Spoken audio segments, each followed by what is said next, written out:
Silicon Valley found a new drug. They are injecting it, stacking it, ordering it from China for $15 a vial. They call it the future of medicine. The government calls it unregulated. Doctors call it unproven. And millions of regular people are now asking one question: what actually is this stuff? Let's find out. What is this thing?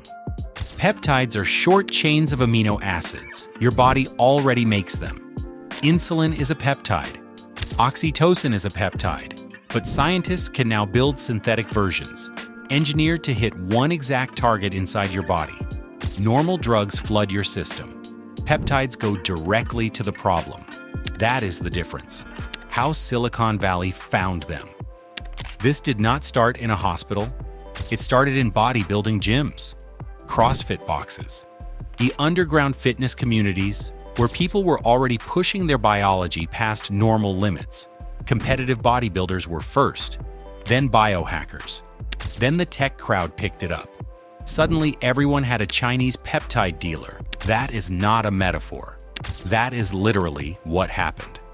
A reporter traced the entire supply chain, found a representative from a Chinese factory selling directly to American consumers, bought 10 vials of a peptide called retatrutide for $150, paid in Bitcoin, showed up on his doorstep 2 weeks later, labeled for research purposes only.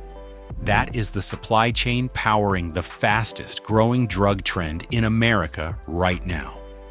One vial through a legitimate med spa costs $200. The same vial from the Chinese factory costs $15.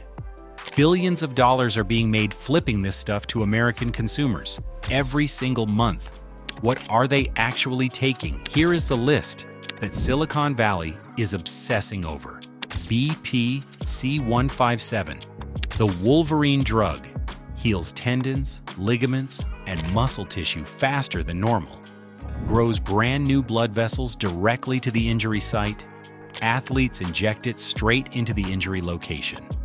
TB-500, the partner compound, speeds up wound healing, reduces inflammation, mobilizes repair cells, and sends them exactly where damage exists. Stack these two together, and they call it the Wolverine stack. Ipamorelin stimulates your body to release more growth hormone naturally. Better sleep, faster recovery, more muscle repair, less body fat.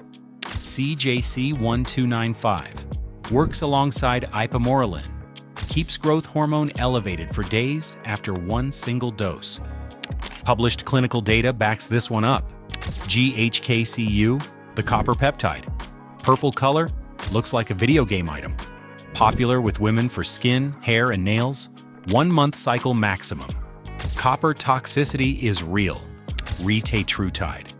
The newer GLP-1 type compound. Fat loss. Powerful appetite suppression. People are losing serious weight on this one. Dihexia. Brain focus. Cognitive performance. Silicon Valley executives taking this before board meetings. And then there are the stacks. Personal combinations of multiple peptides taken together. Every serious user has their own. Targeting fat loss, muscle repair, skin quality, brain performance, and immune function all at once. This is what they are putting inside themselves every week. Why is it blowing up right now? Simple answer. 3 reasons. First, Ozempic opened the door. Once the mainstream saw that an injectable peptide drug could make people lose dramatic amounts of weight, the wall came down. Injections became acceptable. Peptides became interesting. The question shifted from why would anyone inject themselves to what else can injections do? Second, the American healthcare system pushed people out. One woman wanted Ozempic before her wedding. Her doctor prescribed it. Her BMI was 34.7. Insurance required 35, 1/10 of a point. Coverage denied.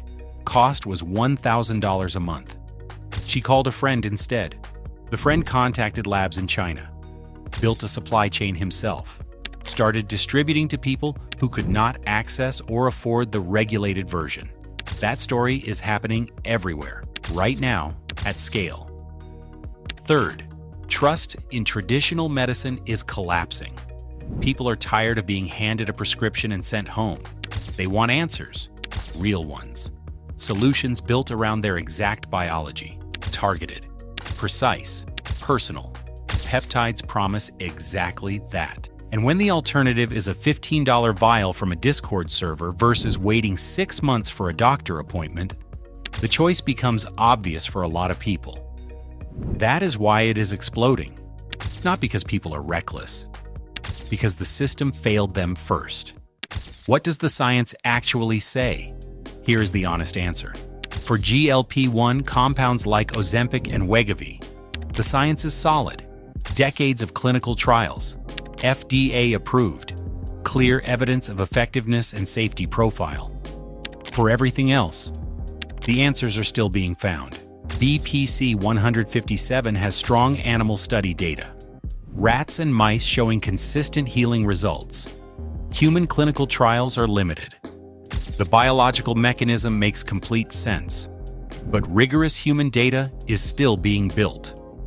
Most performance peptides have 0 FDA-approved clinical trials for fitness or recovery use. The evidence right now is a mix of solid biological theory, promising animal studies, and a massive amount of personal testimonials. And that last part is where serious doctors draw the hard line. Eric Topol is a cardiologist at the Scripps Research Translational Institute, multiple New York Times best-selling author. His position is clear. When you inject a drug into your body, you should know it is safe. It is what it says it is, and it is effective. Clinical trials are the only way to prove that. Everything else is anecdote. He is right. That is the scientific standard. And most peptides being used right now do not meet it. But here's the tension. The people using them are not waiting for a 10-year study. They are getting blood work done every 3 months, monitoring their own data, adjusting their stacks based on results, treating themselves as the experiment. One competitive bodybuilder put it directly. To a certain degree, we are all our own science experiment. That is either the most responsible approach to an uncertain situation or the most dangerous. Probably both, depending on who is doing it. The real risks nobody wants to talk about. The supply chain risk is massive. When you order from an unregulated Chinese factory through a Discord server, you have no idea what is in that vial. It could be underdosed, contaminated, mislabeled entirely. The person selling it to you has 0 legal accountability. That is not a small risk.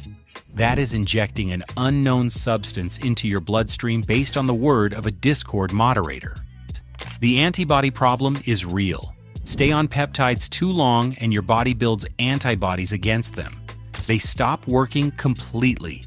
8 weeks maximum per cycle. After that, you are injecting yourself for nothing. The regulation gap is dangerous.